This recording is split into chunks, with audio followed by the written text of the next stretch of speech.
All right. Good morning, everybody. So before we get started, I wanted to talk a little bit about next week. Um, the next Tuesday we have a review session, and next Thursday we have exam one. So exam, um, we have a total of 55 questions and 15 true and false selections, and the rest of the questions are multiple choice. And in terms of coverage, I think all the carbohydrate metabolism that we have already covered, and only have about 3 questions on the nutrient digestion absorption, and very straightforward. So I don't think you will need to worry too much about the digestion absorption. So and how to prepare, I think try to focusing on the class notes and to make sure you understand every thing that we discuss in the class, and also use your study guides, right, for preparing the exam one. And for next Tuesday, we're going to have a review session. So first 1 hour, I'm going to pull some, I think probably like a little bit complicated stuff together and try to go over the materials again, particularly on the focusing on the complicated stuff part.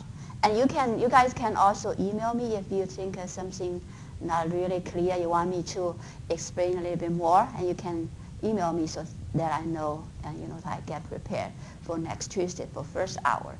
And the second hour, and I think just open to questions. If you guys have a specific question, you can ask me. And if you don't have a question, you think you're okay, and you can leave, right? Does that be okay? And for the matrix abstract for research paper, I think you guys have some question. I probably will also talk about this next Tuesday. When actually the due date for matrix abstract? 11? Yes. Okay. Was that be early enough if I clarify this question next Tuesday? Okay. Any question about the exam or papers? Okay. All right. So let's get started. So today I'm going to talk about the lipid metabolism, right?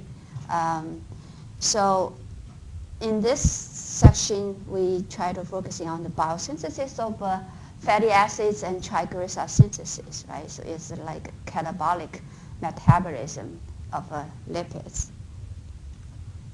So major lipids in our body, we know the lipids can present in plasma circulation or the tissues. So we have plasma tissue lipids, and the major form of lipids in our body include free fatty acids, monoacylglycerol, diacylglycerol, triglycerols, cholesterol esters, phospholipids, sphingolipids, and other intermediates of lipids, right? And the sources of plasma tissue lipids. So where are these lipids come from? Basically, 2 major sources, similar to the other carbohydrate or protein. So one is dietary lipids. So it means that the lipids present in our body comes from one source is the diet, and the other source is synthesis by our body own, right? So we also can synthesize lipids in our body. And biological role of lipids, why we need lipids. So first of all, is the important energy source, right? Particularly for triglyceride. And triglyceride is the most important the energy source. So it's very efficient way to store energy in form of a triglyceride, because if we store 1 gram of a triglyceride or lipids in the body, then we can only use 1 gram of water per gram of fat versus we need 4 gram of water to store 1 gram of carbohydrate or protein, right? So it's pretty efficient. And most importantly, when we oxidize 1 gram of fat, we able to produce 9 kcal of energy versus 4 kcal of energy from 1 gram of carbohydrate or proteins, right? So it's very efficient, we can restore in the triglycerides energy. And a second important function or role of lipids is lipids are also very important structure components of membrane, cell membrane, organelle membrane, right? We know that the lipid bilayer constitutes the cell membrane, right? And this isoglycerol, like triglycerol, and phospholipids, sphingolipids, and cholesterol, they all are important components of plasma membrane or subcellular organelle membranes, right? So structure component membrane. And the third functions of lipids is serve as sort of lubricants. We need this lubrication condition of a body surface, right? So lipids are present in the skin, like the sebaceous glands. And the last one is also important. Some type of lipids can serve as the signaling molecule, so regulates the metabolic pathway activity or functions. So for example, the fatty acids, disacrysglycerol, and phospholipid, sphingolipids are very important cellular signaling molecules, right? It can regulate, signaling transduction and cellular function or different pathway activities, and also important for the sex hormones and vitamin D and adrenocorticoid hormone synthesis, right? Serve as these precursors for synthesis of sex hormones and other hormone, vitamin D, right? Okay, so in terms of lipid synthesis, try to remember 2 different concepts actually. First is de novo synthesis of fatty acids. So we also call it lipogenesis. So lipogenesis specifically refers to fatty acid synthesis, right? De novo fatty acid synthesis. So the fatty acids can be synthesized in the body from very small molecules, which is acetyl-CoA. Remember we mentioned this before, right? So fatty acids synthesized from acetyl-CoA molecules. This process called lipogenesis or de novo synthesis of fatty acids, right? And the other concept for lipid synthesis is triglycerol synthesis. Triglycerol is synthesized from, the 1 glycerol backbone, right, and 3 free fatty acids. So triglycerol synthesis refers to the synthesis of triglyceride from a glycerol backbone and 3 free fatty acid molecules, right? So 2 different concepts.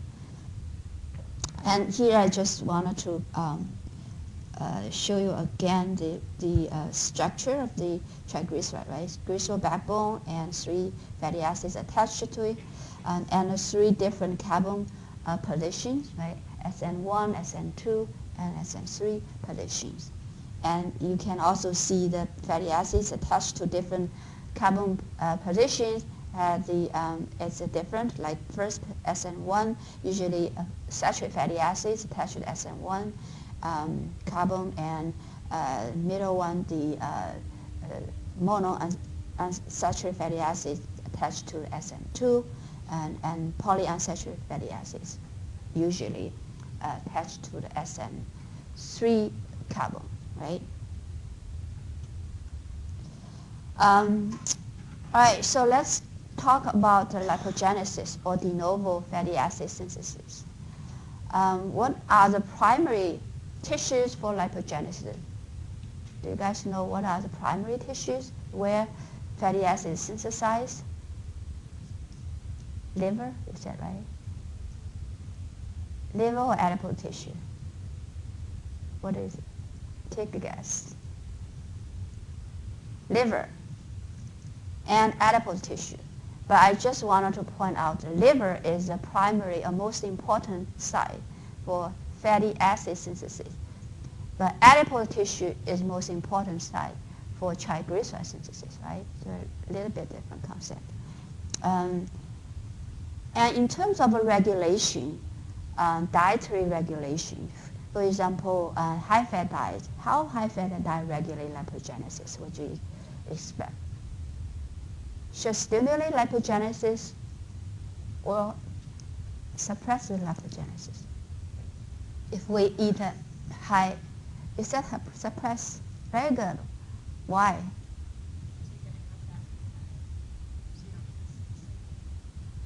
Okay, well, yeah. So suppresses lipogenesis. In general, yeah, your answer is right. But we wanted to know a little bit more detail, like a molecule, regulation, why high-fat diet will suppress lipogenesis later, right? And how about a high carbohydrate diet? When we eat that, high carbohydrate diet, how about, yes, that increases, yes, thank you. Increases, right? Stimulates lipogenesis. And we all know carbohydrate can be converted to fat, right? So this is a process, how high carbohydrate diet can stimulate lipogenesis. You can use the surplus glucose and to synthesize the fatty acids, right? So this is the process. I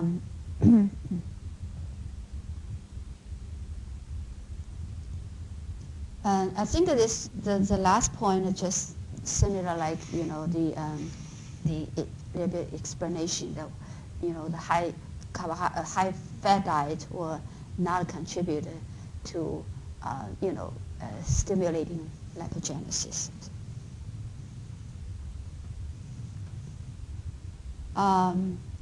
Okay, so all right. So what is the purpose of lipogenesis?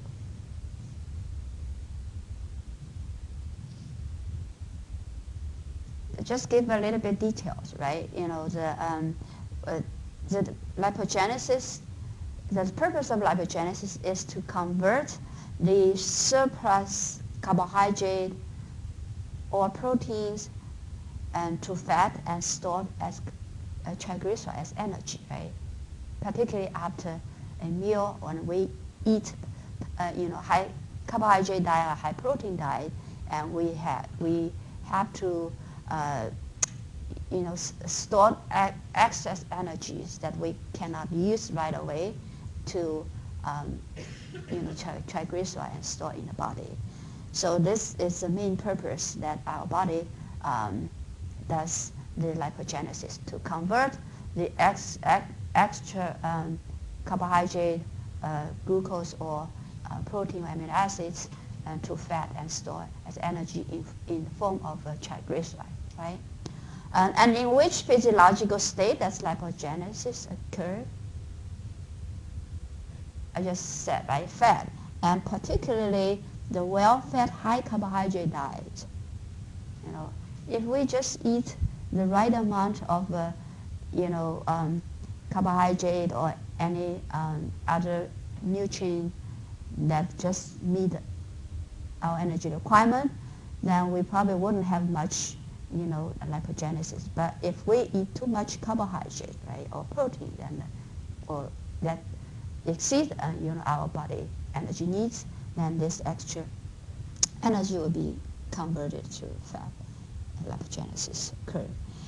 So where does lipogenesis take place in the cells? This is a synthetic pathway or the anabolic pathway, right? To synthesize from small molecule to the large molecule. So this anabolic pathway typically occur in the cytosol, and oxidative pathway that break down, the molecule that usually takes place in the mitochondria, right? So it should be in the cytosol. And what are the building block molecules of fatty acids? I just talked about it a couple minutes early. The starting molecules that are used for synthesizing fatty acids. What is this molecule, starting molecule? Acetyl-CoA, right? So acetyl-CoA. So where does acetyl-CoA come from? Pyruvate, yeah. And go a little bit up, where does pyruvate come from? Yeah, from glucose metabolism, right? Glycolysis, and also protein and amino acid metabolism. We'll talk about later. So acetyl-CoA basically is coming from the oxidative metabolism of glucose and amino acid.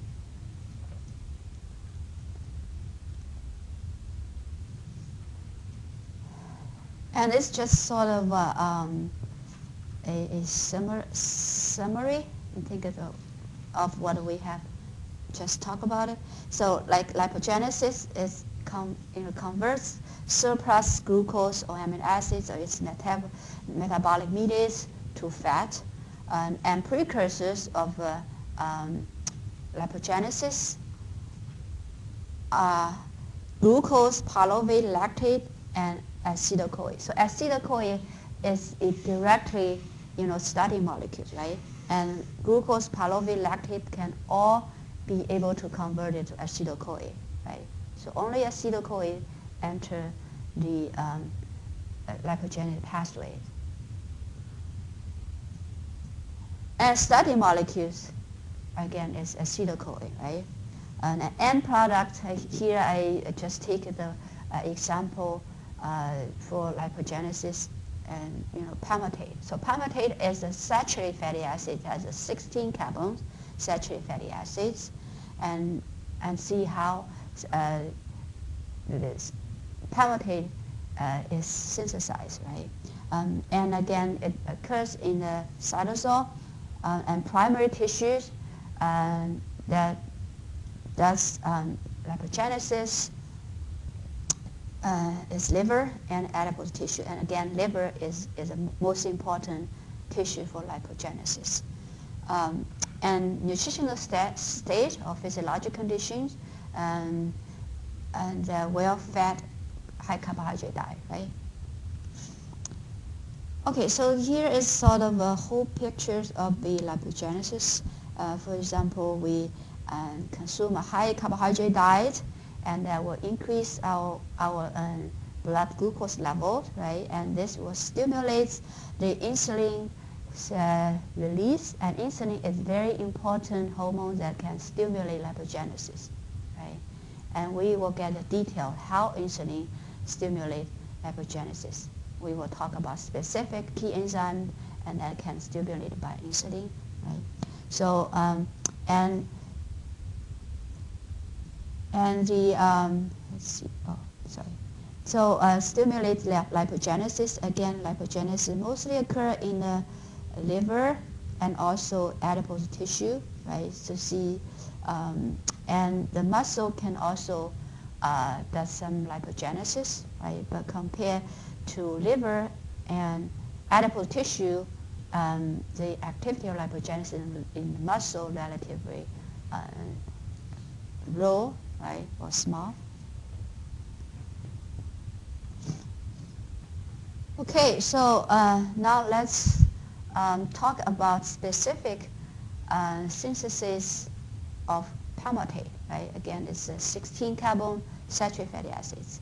And here I just show you sort of the big picture, how, the process of the palmitate synthesis. So start with the acetyl-CoA, right, again as the precursor or the starting molecules, and requires NADPH, ATP, and manganese, and biotin, bicarbonate, and two enzymes, very important enzyme complex that are involved in the lipogenesis. Right? One is called acetyl-CoA carboxylase complex, and the other one fatty acid synthesis complex.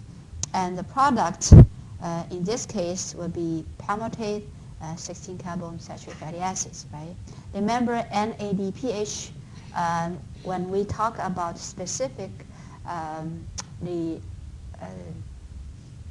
carbohydrate metabolism, remember which pathway that can generate NADPH? Pentose phosphate pathway, right? So one of the purpose of that pathway is to generate NADPH. So NADPH is needed for fatty acid synthesis, right?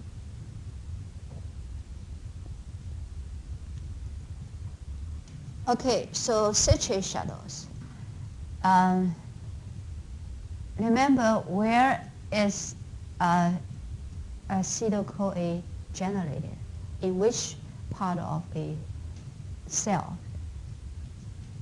Mitochondria, right? Remember, the reaction is the pyruvate is decarboxylate to acetyl-CoA, right? The pyruvate dehydrogenase enzyme complex. It's a key. It's an enzyme for this reaction. So acetyl-CoA is generated in the mitochondria, but we mentioned that fatty acid synthesis process occurred in the cytosol, right? So how we can get acetyl-CoA from the mitochondria to the cytosol for fatty acid synthesis. So there is a shuttle system called a citrate shuttle. So citrate shuttle, the purpose of citrate shuttle is to transport acetyl-CoA, which is generated in the mitochondria, to cytosol for fatty acid synthesis, right? So move across the inner mitochondrial membrane to the cytosol. So this is the purpose of the shuttle. So you can see here, I'm sorry I don't have the laser point. So you can see here the pyruvate, right, which can be from glucose and amino acid metabolism, right, to pyruvate, and pyruvate is transported from cytosol, which is generated from glycolytic pathway, right, or amino acids metabolism. So transported into the mitochondria through the pyruvate transporter on the inner mitochondrial membrane. And then pyruvate be converted to acetyl-CoA by pyruvate dehydrogenase complex. And remember the acetyl-CoA enter the TC cycles, right? And together with acetyl acetate, it condenses to citrate, which is the first reaction in the TC cycles. And citrate is synthesized. Once it's synthesized, and then being transported outside the mitochondria to the cytosol by the transporter called tricarboxylate transporter, right? And this transporter actually exchange with the malate. So one malate molecule is in and one citrate molecule is out, right? So the citrate then be transported into the cytosol, and then there's enzyme in the cytosol called ATP citrulase, and this enzyme it breaks down the citrate back to oxalic acetate and acetyl-CoA, right? So acetyl-CoA then enter the fatty acid synthesis pathway. And oxalic acetate can be converted back to malate and then, to exchange with the citrate, right? Okay, so this is just the citrate shuttle, right? The again purpose of this citrate shuttle is to transport acetyl-CoA from mitochondria to cytosol.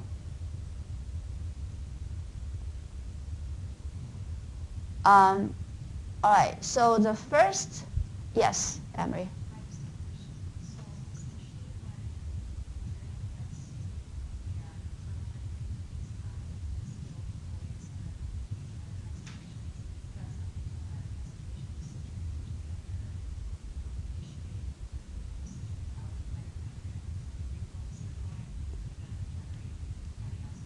Right, yes.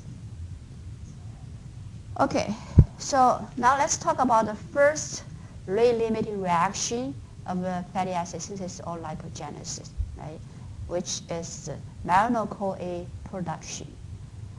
So, and this reaction involves the very important key enzyme, acetyl-CoA carboxylase, or we call ACC, right?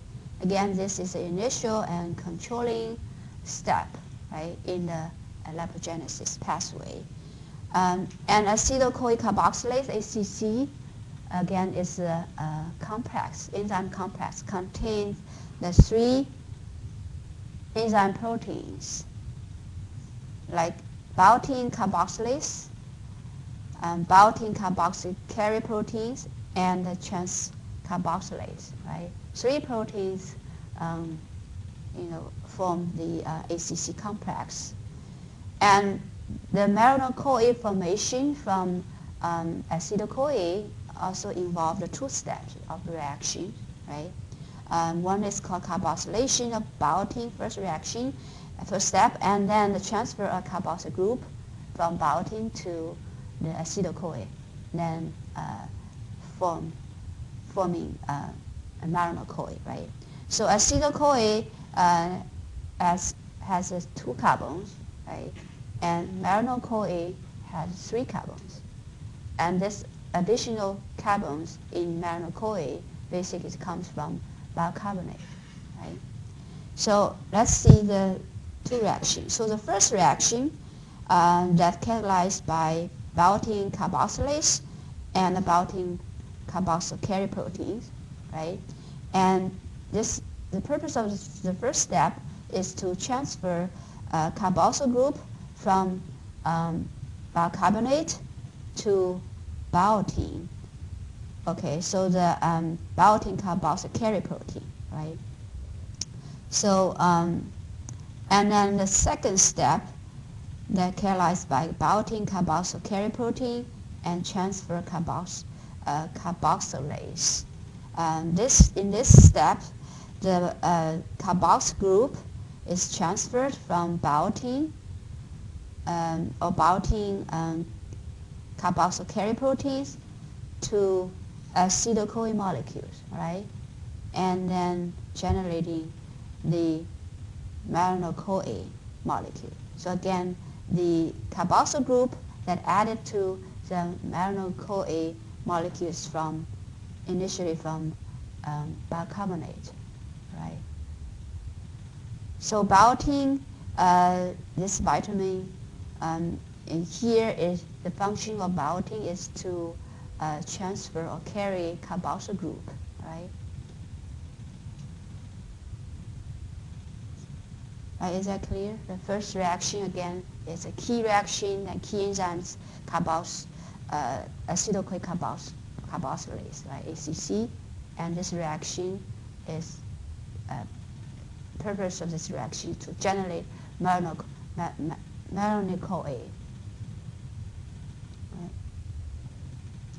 And again, it's occurring in the cytosol. Okay, then this next step is the fatty acid synthesis complex. So the fatty acid synthesis, this enzyme is actually the complex and has it's actually a single gene that contains 7 different enzymes, right? And this complex is formed by 2 identical, these 7 enzyme complex, right?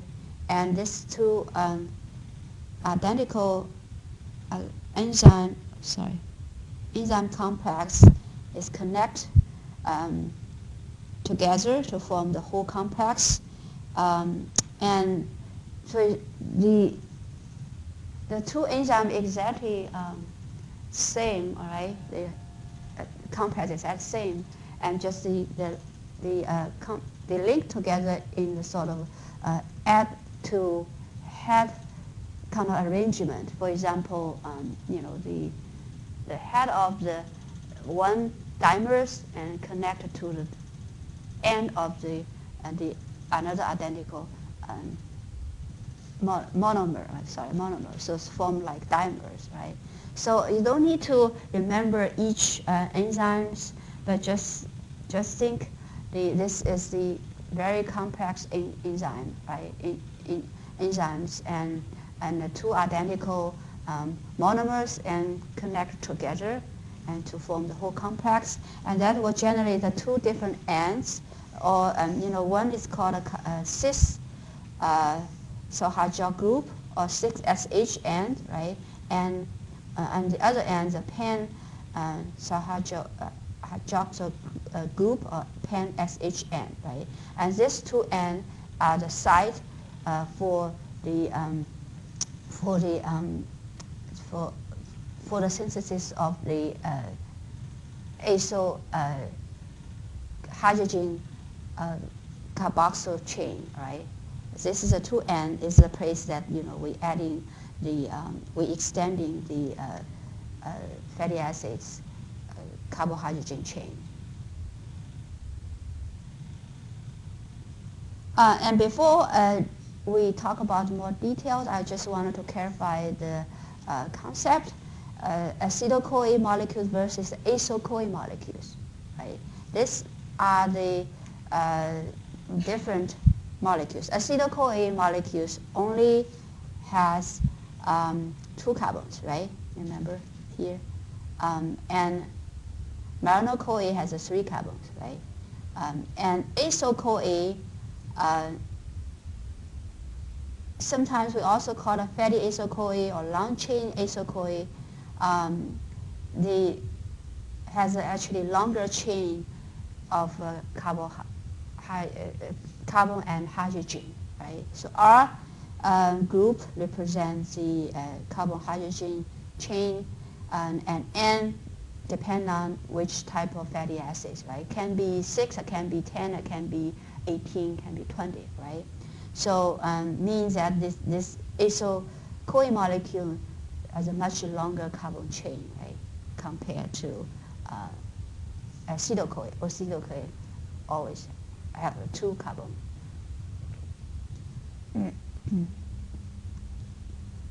Okay, now let's talk about the process, how the long-chain fatty acids can be synthesized, right, in this fatty acids synthesis complex. And I just give you kind of overall pictures of this fatty acid synthesis process, and then we get to a little bit detail, right? In general, this reaction has the whole process has 4 type of reactions. First, called condensation. That means the acetyl-CoA molecules and malonyl-CoA molecules condensed and attached to the complex of the fatty acid synthesis enzymes, right? And a second reaction involves reductions and dehydrogenation and reduction, right? So 4 major reactions that within the whole fatty acid synthesis process. And this is one concept. And the second important concept is that the fatty acid synthesis goes like the cycles, right? So each cycles, you only added 2 carbons to the acyl-CoA molecules, right? And so then you go the cycles and to extend the carbon chain, like hydrogen carbon hydrogen chains, right?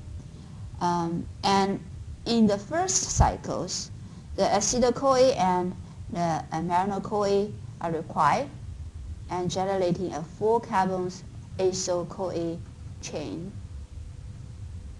And for the subsequent cycles, and you start with as an acyl chain and 2 carbon longer, right? And you're adding the 2 carbon unit to the existing acyl-CoA chain, right? And each cycle you extend the 2 carbons, and the 2 carbon unit or carbon donors is the marino-CoA, right? And also last thing that 2 NADPH are used each cycles particularly for the reduction reactions, right, in each cycles. So now let's go to a little bit details. So this represents the fatty acids synthesis complex, right? As I mentioned, there's actually 2 ends, right? Cis SHN and the pan SHN. And the first reaction, remember this is a key reaction, right? The acetyl-CoA is converted to marino-CoA and catalyzed by key enzyme ACC. And once a marino-CoA is generated from this key reaction, and marino-CoA together with acetyl-CoA and is condensed. So these 2 molecules that actually connect to the complex, right, at the different ends, right? For example, acetyl-CoA, this group, acetyl-CoA group is connected to cis SHN, right, in the enzyme. And marino-CoA is linked to the pan SHN, right? This is the first reaction, the condensation. And then the next step is the decarboxylation. So you can see the carboxyl group is lost from the cis, and basically it's from the acetyl-CoA molecule, right, initially. So, and release the CO2, and you see that the marino-CoA is still there, right? It's at the pan SHN, and but the carboxyl group is changing to the carbonic group, right? And then the next step is the reduction reactions.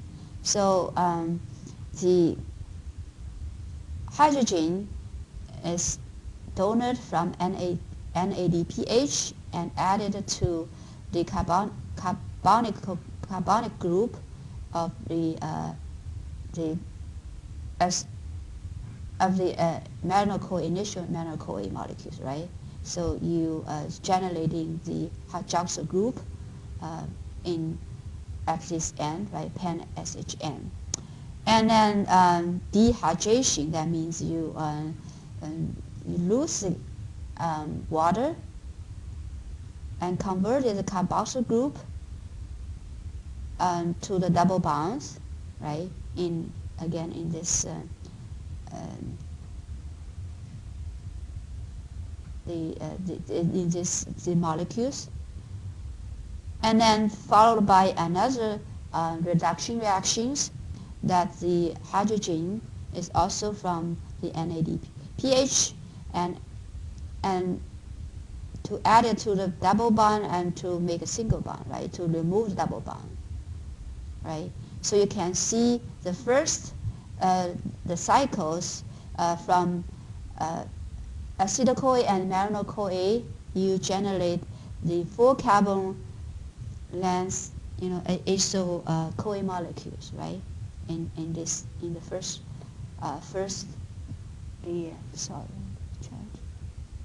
in the first cycles, right?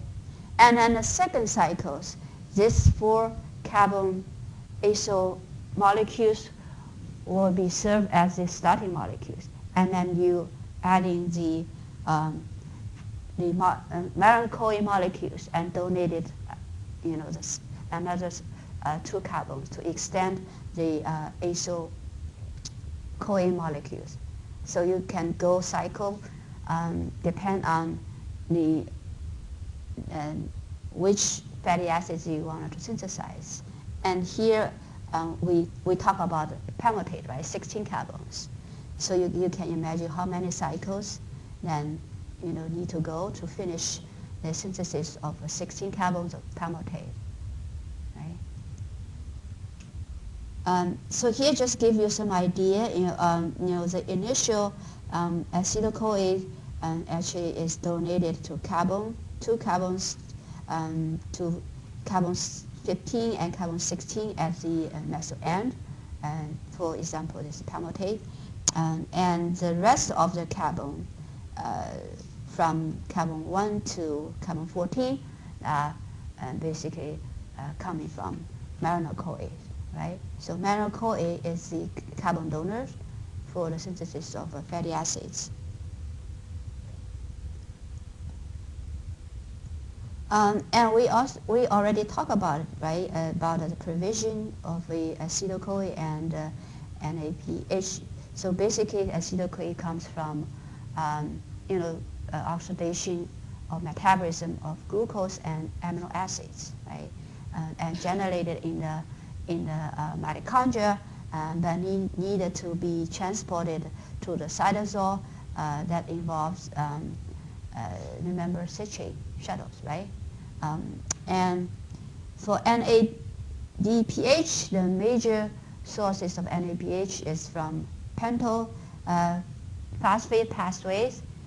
And in addition to pentyl phosphate pathways, and there are also other two sources. One is called a maleic enzyme, and the other is isocitrate dehydrogenase. So you can see here I labeled like two, from these reactions. By the maleic enzyme, you generate NADPH, and the other reactions that catalyzed by isocitrate dehydrogenase also generate the NADPH, right? So try to remember three sources of the NADPH: pentyl phosphate pathway, maleic enzyme, and isocitrate dehydrogenase catalyzed reactions, right?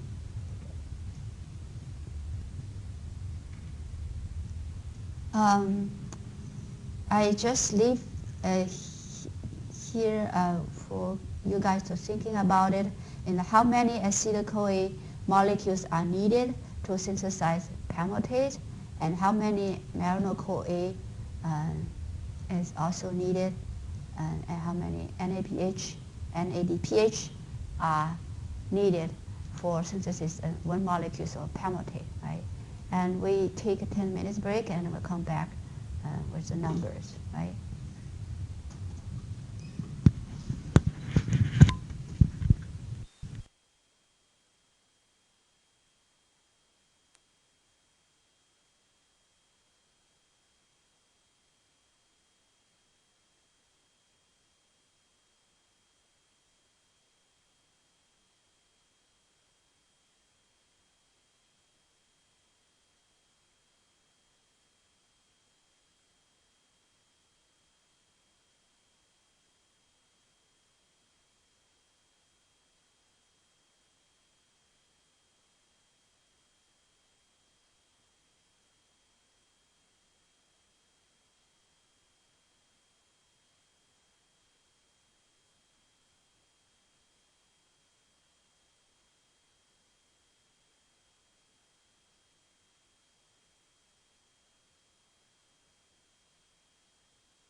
Sure.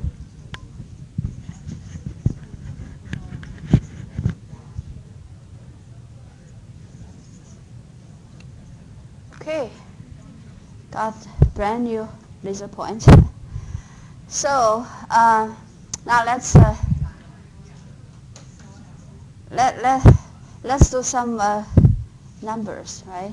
So how many acetyl-CoA molecules are needed to synthesize palmitate? Remember, palmitate has 16 carbons. How many? 8. Anyone else has a different numbers? 1. Okay, let's see. 1 or 8. 1. Sorry. Okay, let's talk about later why it's 1, right? And how many malonyl-CoAs?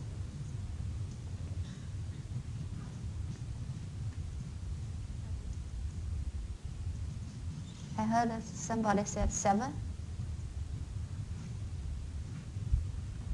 Yes, 7, right? How many NADPHs? 1 cycles needed 2, right? NADPH. And how many? How many? 14, yes, 14 molecules. Okay, good. So I know you guys all understand, right, how fatty acids are synthesized, those cycles. Remember the first cycles requires 1 acetyl-CoA and 1 malonyl-CoA, right? And the subsequent cycles, you always adding the malonyl-CoA to the cycles and donate 2 carbon molecules, right? So that's why only 1 acetyl-CoA is needed for the first reaction, for first cycles, and then 7 molecules of malonyl-CoA are needed. Yes? Say that again, I'm sorry. Oh, remember the 2 reduction reactions, right? You need hydrogens from NADH to for the reduced reactions, the 2 reduced reaction, remember. Oh, if you go back to the cycles, see here, you know, this initially, sorry, I have actually, this initial molecule, initials from the malonyl-CoA, right? And you add the hydrogen to this carbonic group and to make the hydroxyl group, right? So this is the reaction. And the other reaction is the reduction here. You generated a double bonds at this point, and then you add the hydrogen to remove double bonds, right here. You know, double bond becomes a single bonds. So this is 2 reduction reactions requires NADH, basically require actually hydrogen, right? So, you know, it's a hydrogen donor. NADPH is a hydrogen donor.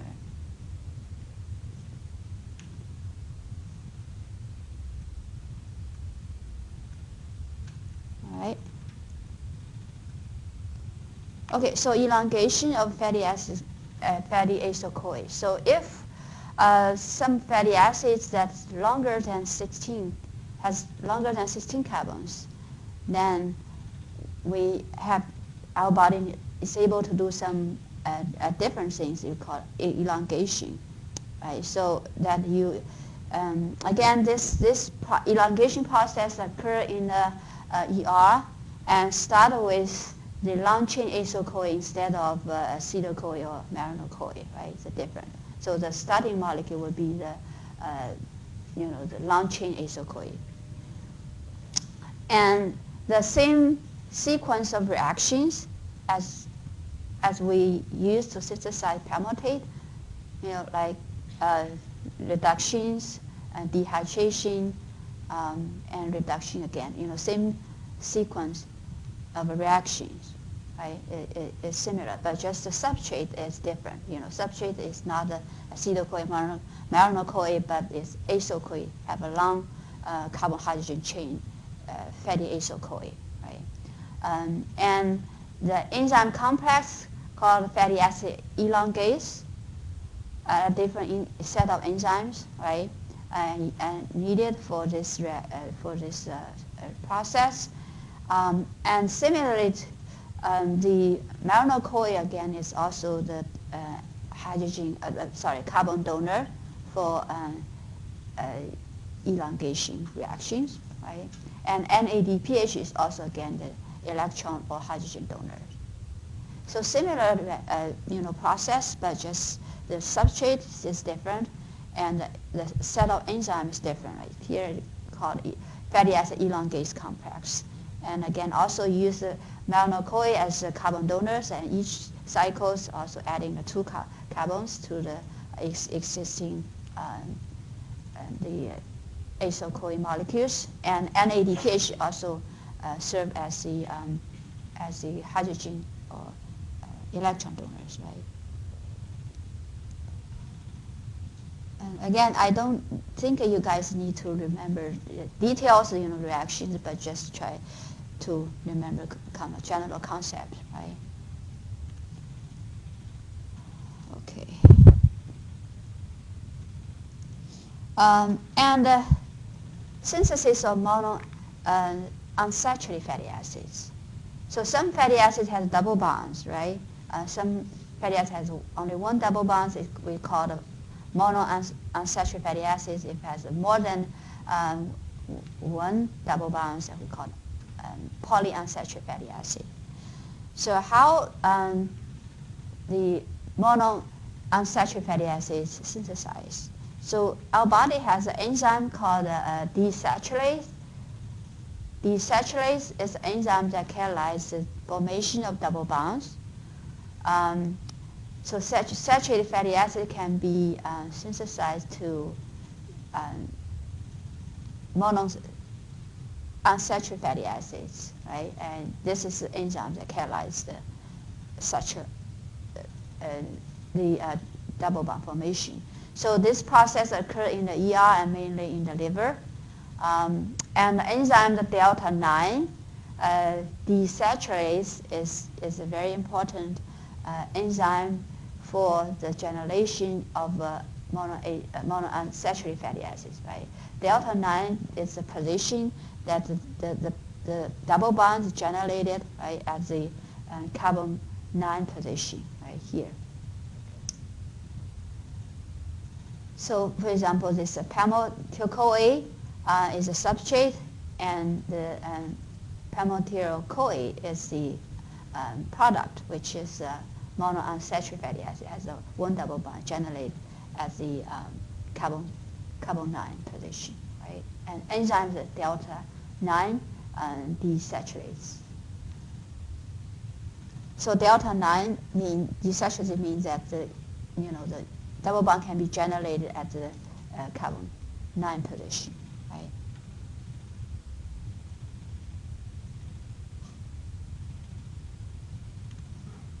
And how about a polyunsaturated fatty acid? So polyunsaturated fatty acid means the fatty acid has more than double bonds. So some fatty acids has 2 double bonds, some 3 and 4 double bonds, right?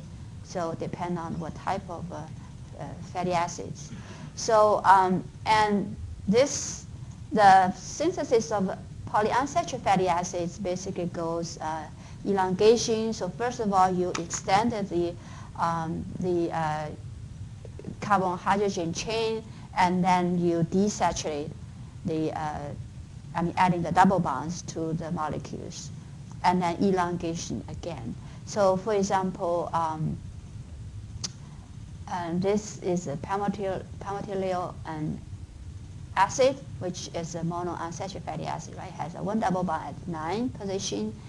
And if we wanted to add more double bonds, first you need to extend the carbon-hydrogen chain from 16 to 18, right? So you add 2 carbons actually between the carboxyl group and the double bond, right? So you see the extended, and then you desaturate the the I'm sorry, the fatty acids molecules, right?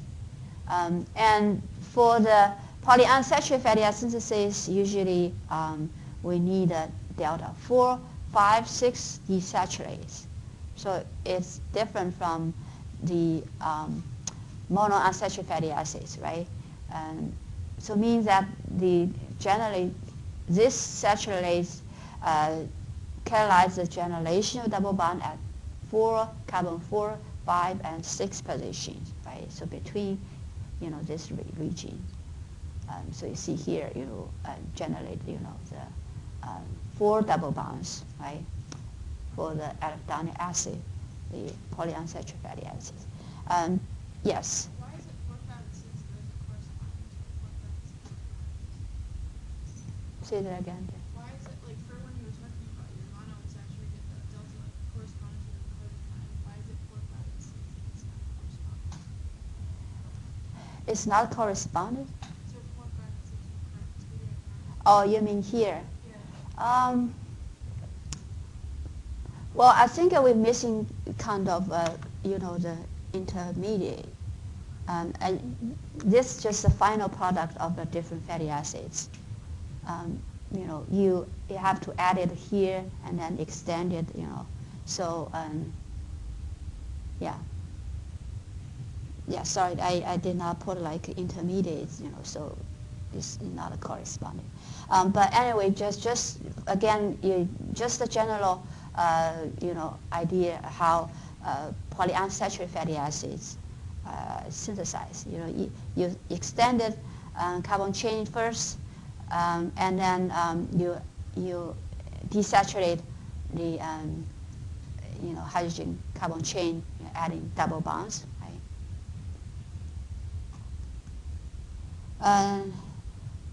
Okay, sorry, I should actually talk about this slide first before we talk about the position and how actually we name the the carbon positions.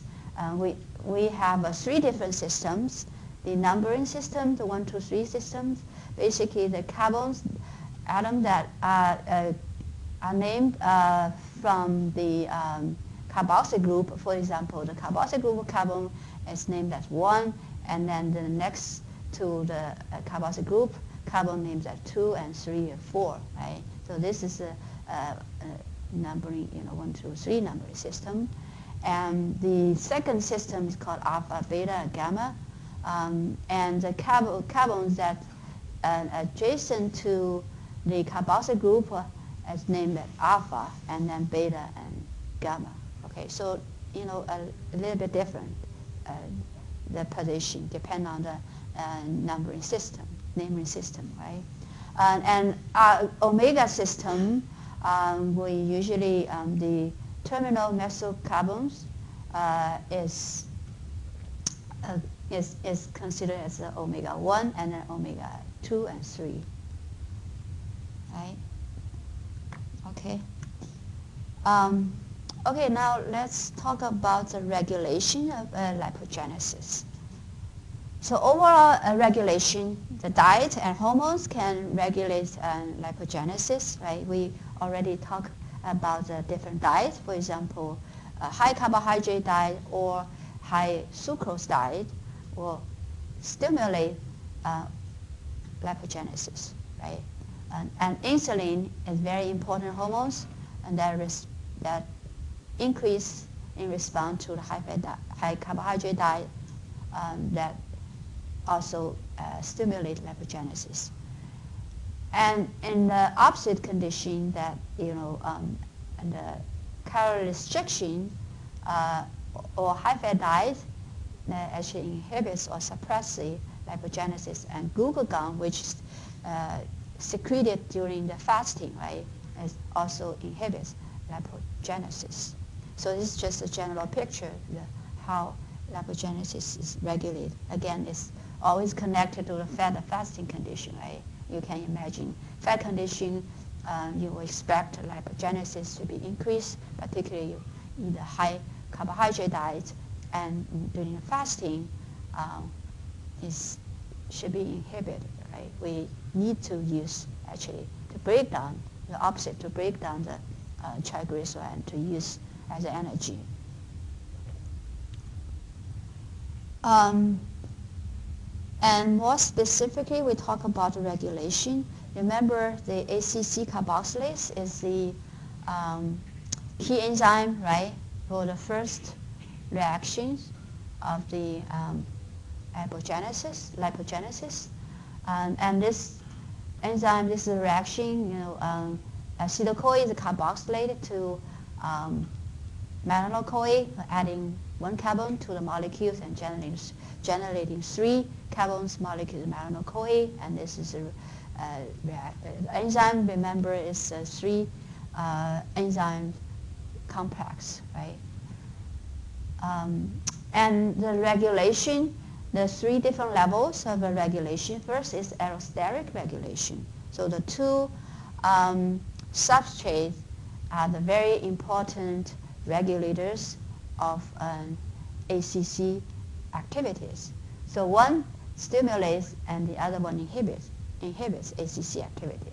So citrate, we know it should be stimulate lipogenesis because citrate is very important molecules in the TCA cycles, right? And generated from the condensation of acetyl-CoA and oxaloacetate, and then leave the TCA cycles and transport it out of mitochondria to the cytosol, right? So it's considered as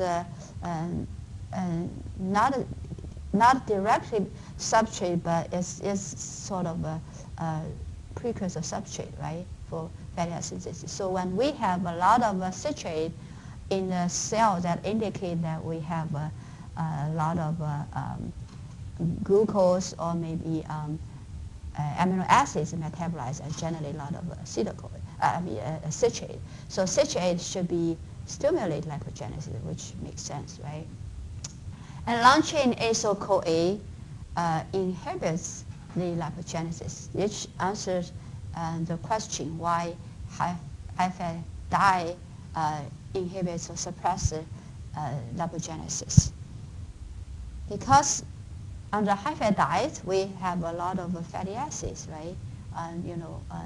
In the circulation or even in the cells, and then the long-chain acyl-CoA level should be increased, right? It's converted from fatty acids. So when we eat high-fat diet, we have a high concentration of long-chain fatty acyl-CoA, which is the strong inhibitors of ACC enzyme activities, so then inhibits lipogenesis, right? So remember, this is a mechanism how high-fat diet inhibits lipogenesis. Again, the high-fat diet will generate high levels of long-chain fatty acyl-CoA, and then inhibits the key enzyme ACC of lipogenesis, right? And at second levels of regulation is called covalent regulation. Covalent regulation means that phosphorylation, dephosphorylation. So these 2 hormones can regulate the opposite phosphorylation conditions of the ACC, so then regulates the ACC activities, right? And the last the levels of regulation, the gene transcription. So insulin and glucagon can also regulate the ACC gene expression, regulates the levels of enzymes. For example, insulin and also glucose can stimulate ACC gene expression to increase ACC levels, so then can stimulate lipogenesis, right? And glucagon CAMP decreases the ACC gene expression. So you buy lower ACC levels and then decrease the lipogenesis, right? So there are 3 different levels of regulation on this key enzymes. The the acetyl-CoA carboxylase, ACC, right? Any questions so far? Okay.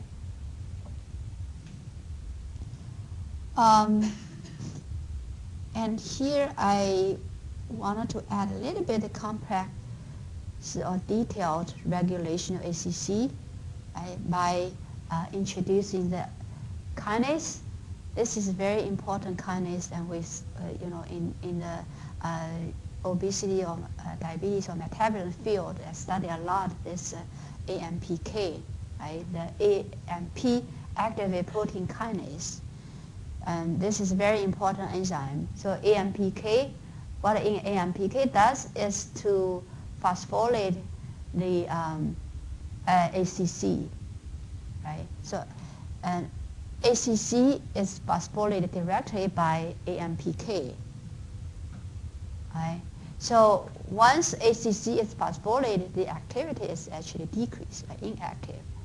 When you remove the phosphate group or dephosphorylate ACC, and it gets activated. So, and insulin and glucagon can regulate ACC through a little bit different mechanism, right? Let's talk about insulin. So insulin regulates ACC phosphorylation, dephosphorylation through another protein called protein phosphatase activity, right? So insulin not directly regulates the phosphorylation. Remember, phosphorylation or dephosphorylation always catalyzed by kinase or phosphatase, right? So the phosphatase catalyzes the dephosphorylation of ACC, and this protein phosphatase can be activated by insulin. So insulin stimulates protein phosphatase, which then dephosphorylate ACC, right, and leading to activation of ACC. Right? And glucagon or epinephrine also can regulate phosphorylation, dephosphorylation, ATP, but through a different mechanism, through the AMPK. Right? And try just focusing on here, and don't need to worry about the more steps, right? It's more complicated. AMPK is phosphorylated by AMP kinase, right? Don't worry about this, but just focusing on AMPK. So epinephrine and glucagon leads to phosphorylation of AMPK or activate AMPK, right? So and once AMPK is activated, AMPK directly catalyzes the phosphorylation of ACC and leads to inactivation of ACC. Right? So in general, insulin stimulates ACC, right? And glucagon and epinephrine inhibits ACC. So insulin stimulates ACC through the activating protein phosphatase, and glucagon or epinephrine inhibits the ACC by activating AMPK. Right? Is that too complicated? Okay. We have actually more slides, I think, and maybe have a little more simplified this process. Okay, let's see.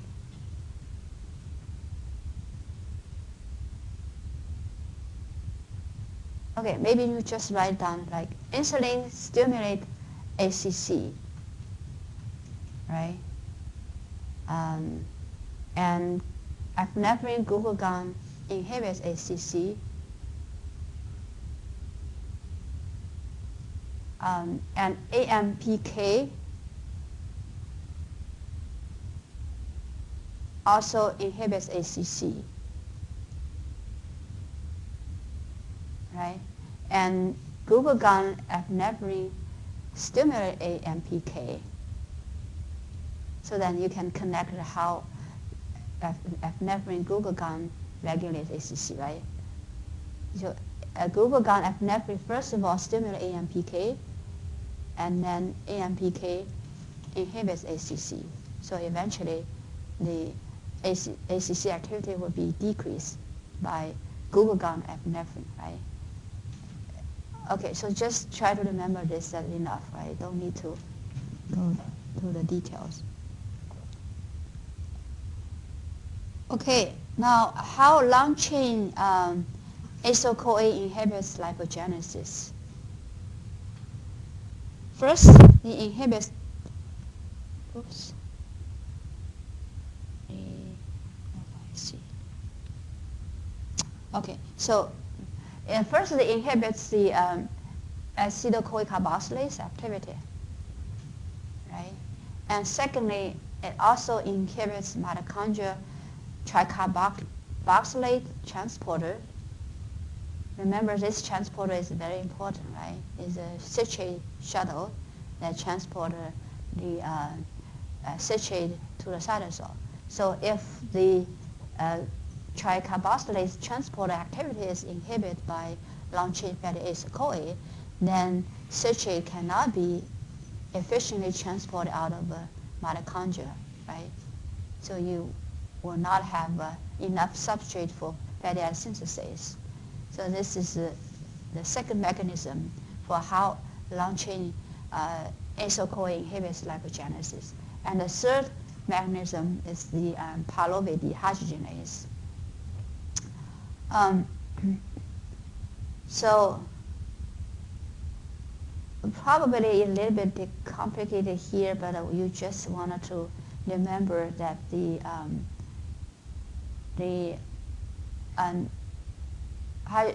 long-chain fatty acyl-CoA can reduce the availability of acetyl-CoA for lipogenesis by inhibiting the pyruvate dehydrogenase. All right. So again, the three mechanisms for how long-chain acyl-CoA inhibits lipogenesis. First is directly inhibits the key enzyme ACC activities.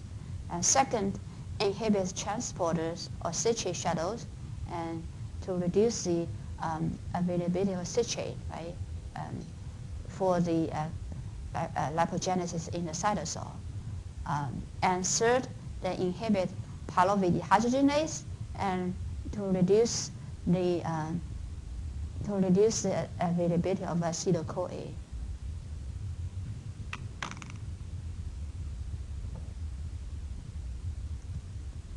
Okay. And here just give you like a more detail that we just talk about, right? You know, put a diagram probably better.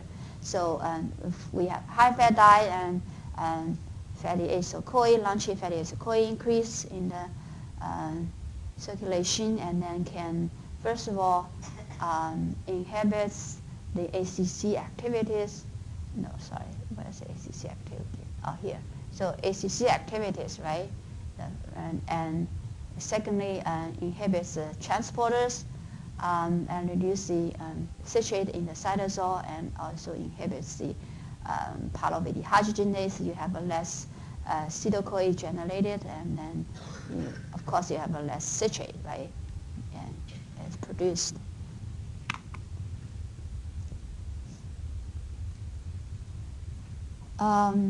So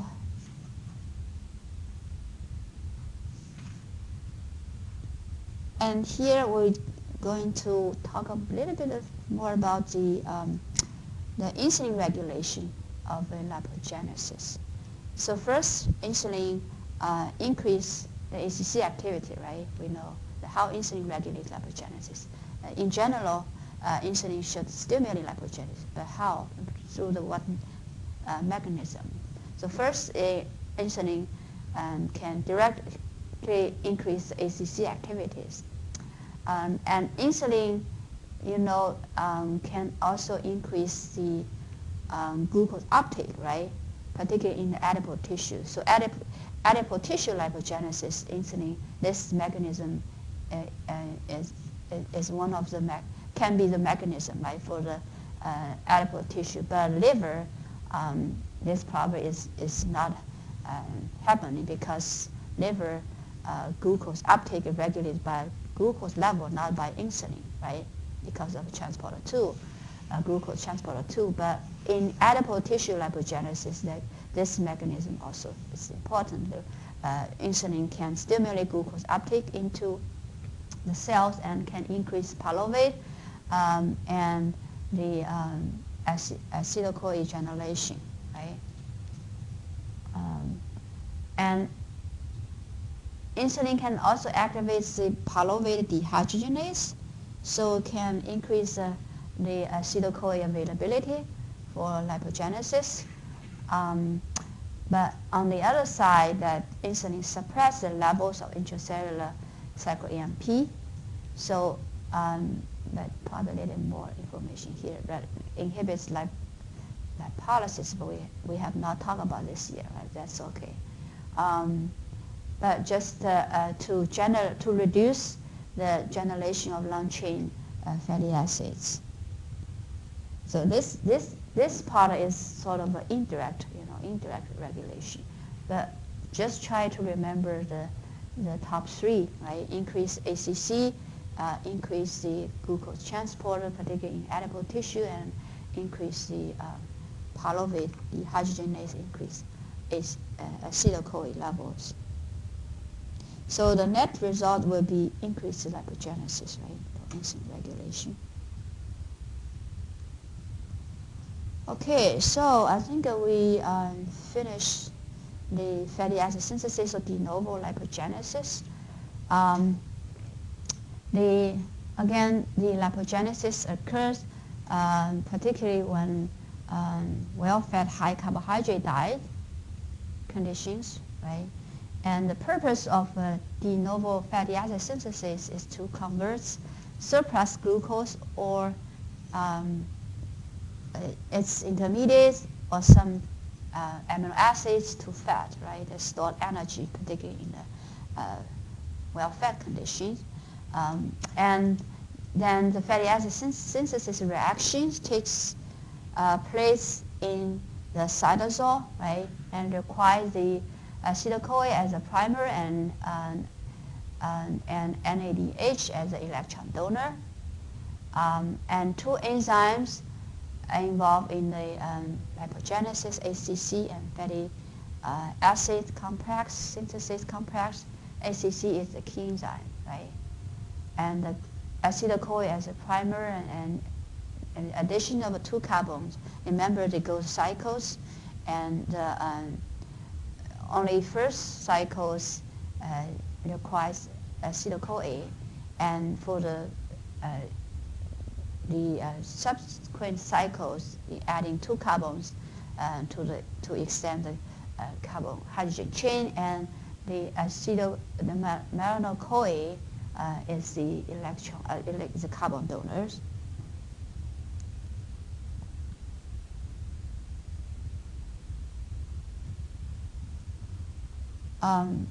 And so what ACC does is to catalyze the formation of malonyl-CoA, right, which is a key reactions and rate-limiting reactions. ACC itself can be regulated by by allosteric regulators and phosphorylation, dephosphorylation, gene expression, and by hormones. And allosteric regulators, the positive regulators is citrate, and negative regulators acyl-CoA, long-chain acyl-CoA, right? And insulin basically is the positive regulator, ACC, and glucagon-norepinephrine, negative regulator of ACC activities, right? Let's see, any questions about lipogenesis? No? So remember citrate shuttles, right? And what is the citrate? The purpose of citrate shuttle, right? So, okay.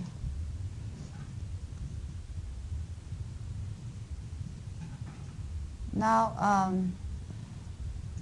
let's move on to the triglyceride synthesis, right? I mentioned this is a different concept, right? Triglyceride synthesis is from the glycerol carbons and the three free fatty acids, right, attached to the glycerol carbons. So we need a glycerol carbons. So basically glycerol 3-phosphate is the substrate for triglyceride synthesis. And the question here, why triglyceride need to be synthesized and stored?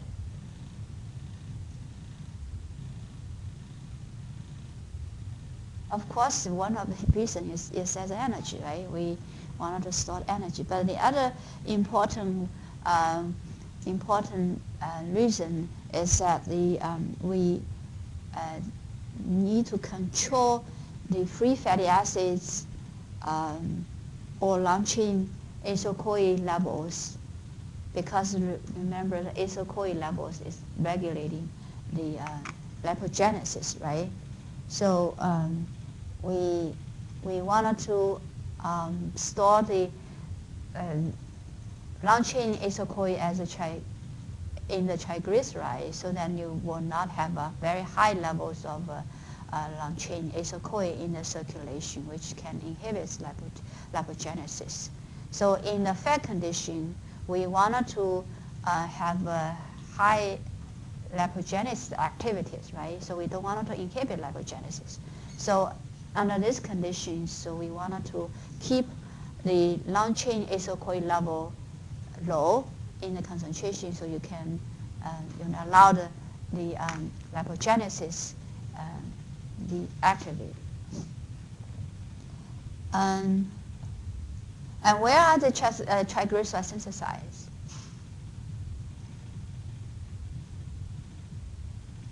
Which tissues you think is the most active tissues for adipose? Yes. Adipose tissue is the most active tissue for triglyceride synthesis, but of course in other tissues like liver and muscle, other tissues can also synthesize triglyceride, but main tissue is the adipose tissue. So it's different from the lipogenesis, right? The main tissue for lipogenesis is the liver, but main tissue for triglyceride synthesis is adipose tissue. And in the cells, in the which part that the triglycerides synthesized?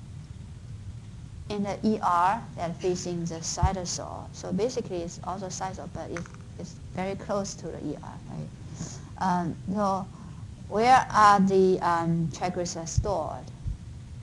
In adipose tissue, right? Synthesized and stored in the adipose tissue. Even sometimes that triglyceride is synthesized in the liver, but it also needs to be transported to the adipose tissue and stored in the adipose tissue. So adipose tissue should be the primary tissue that stores triglyceride, right? But under some disease conditions that, for example, fatty liver disease, obesity, or type 2 diabetes, we also see a lot of triglycerides stored in the liver, so called fatty liver disease. And this is not the normal condition. So in disease conditions, sometimes the fatty triglyceride cannot be stored in the right place, right? So in the liver, or sometimes even in the muscle, you see a lot of triglyceride.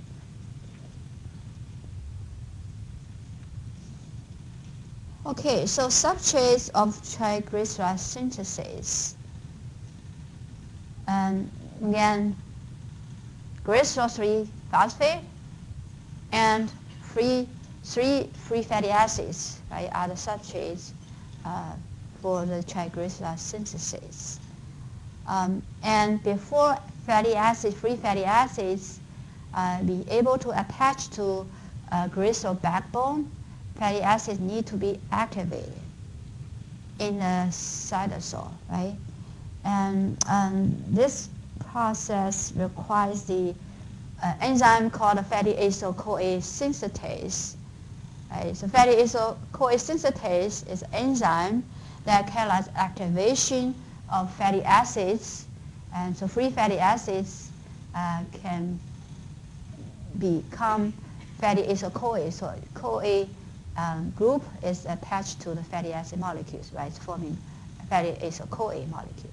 So it is the fatty acyl-CoA that can be attached to the glycerol backbones. And this reaction requires 1 ATP, right? And what about the sources of the other part of triglyceride, which is the glycerol 3-phosphate, the glycerol backbone? And if you guys still remember, in the glycolysis pathway, right, glycolysis can generate glycerol 3-phosphate, remember, right? So one source is of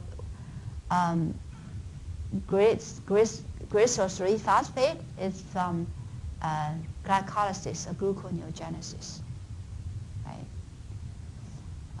So for example, here is a reaction that the dihydroxyacetone phosphate can be converted to glycerol 3-phosphate. Right? This is the enzyme for this reaction, glycerol 3-phosphate dehydrogenase, right? And this is a reaction that's generating the glycerol 3-phosphate in glycolysis and gluconeogenesis pathways. And the other sources of the glycerol 3-phosphate is the glycerol can be directly phosphorylated, right, by the enzyme called glycerol kinase. So, so the glycerol can be directly phosphorylated to the glycerol 3-phosphate, and also requires 1 ATP. And this reaction only occurs in the liver because only liver has a glycerol kinase, and adipose tissue and muscle do not have a glycerol kinase, right? So if I would ask you, like in the adipose tissue, because adipose tissue is a major tissue for the triglyceride synthesis, right? So if asking you the sources of glycerol 3-phosphate, which is the major sources of glycerol phosphate in the adipose tissue, your answer would be glycolysis, right? And not the glycerol kinase, right? Glycerol kinase. And if asking you in the liver, then you will your answer would be the two sources, right? You know, glycolysis, gluconeogenesis, or the direct phosphorylation of glycerol by glycerol kinase, right?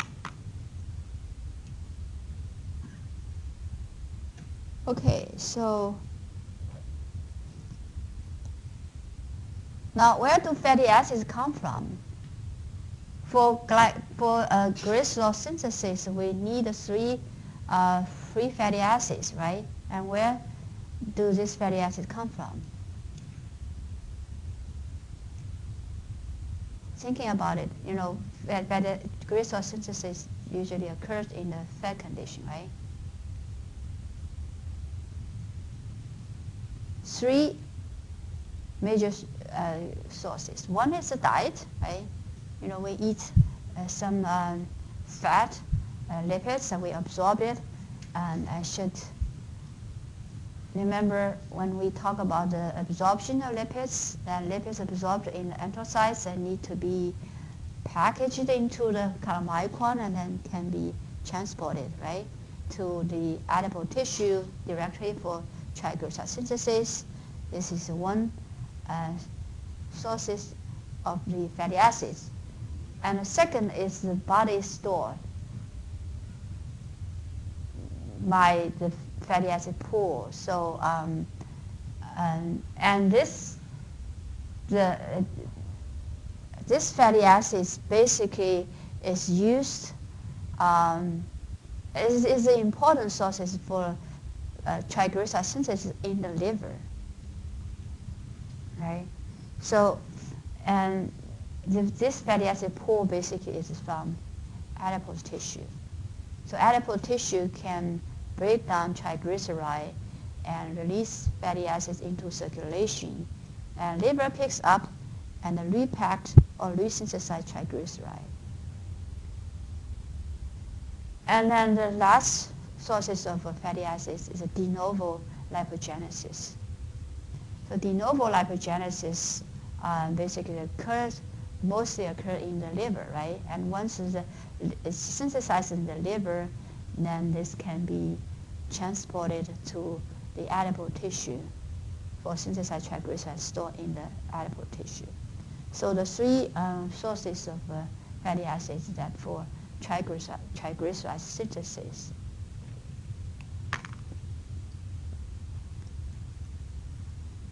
Okay, and each steps for the triglyceride synthesis, then you can thinking about three fatty acids attached or added to the triglyceride backbone. So we have like 3 steps. One, we adding one first fatty acids to the SN1 position, right, on the triglyceride. And the second step will be adding another fatty acid to the SN2 carbons, and third step will be adding the third fatty acids to the SN3 carbon. So this is just a general process. And if we go to a little bit detailed, then you see that first of all, we need to generate a glycerol backbone, right, for fatty acid attachment. So glycerol 3 phosphate, again, is an important substrate, and this glycerol 3 phosphate can be generated from 2 major sources. One is from glycolysis, and the other directly from the phosphorylation of glycerol. And the first step, you add the fatty acyl-CoA molecules, mainly the saturated fatty acids, right? Saturated fatty acyl-CoA to the SN1 position of the glycerol 3 phosphate. And the enzyme catalyzes this first step is the glycerol 3 phosphate acyltransferase, right? This is the first step. So then you're generating the mono acylglycerol, right? We have a fatty acid attached to the SN1 position, and this fatty acid basically is the saturated fatty acids. Now step 2, you add the second fatty acids to the SN2 position, and this second fatty acids usually is unsaturated fatty acids, right? And enzyme is the acylglycerol 3 phosphate acyltransferase, and this enzyme. Okay, now we have 2 fatty acids already attached to the backbone, right? And then the last step, we're adding the last fatty acids to the SN3 positions. And remember, this the substrate is glycerol phosphate, means that this glycerol molecules has one phosphate group at the SN3 position, right? So before we adding the third fatty acid to SN3 position, this phosphate group will need to be removed, right? So the next step is the removal of the phosphates from SN3 position. right? And then you generate diacylglycerol. So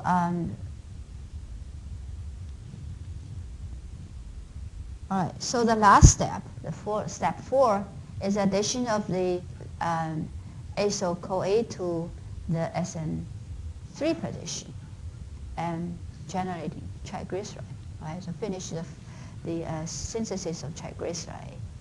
And this enzyme catalyzes the addition of the last fatty acids to glycerol backbone is a key rate-limiting reaction of the triglyceride synthesis, right? So diacylglycerol acyltransferase, also called DGAT. DGAT is the key enzyme that control synthesis of triglyceride, right? So relatively simple, I think, right? For the triglyceride synthesis, you're just thinking, adding fatty acids to the different carbon positions one by one, and just try to remember the key enzyme is the rate-limiting reaction is the last step, right? The DGAT is the key enzyme for triglyceride synthesis. And you also try to remember the sources of the glycerol 3 backbones, right? From glycolysis or gluconeogenesis, or from directly phosphorylation of glycerol, and depend the tissues. Glycerol can in different tissues can from the can be the glycerol 3 phosphate can from different sources, right? The liver, glycerol 3 phosphate can come from the glycolysis, gluconeogenesis, and glycerol phosphorylation directly. And in the adipose tissue, glycerol 3 phosphate and glycolysis is a major sources of the glycerol 3 phosphate, right? Any questions about the triglyceride synthesis? No? Yeah, I guess that probably, let's see how many slides more. Oh, it's less. Okay. Yeah, I think I will just stop here for today.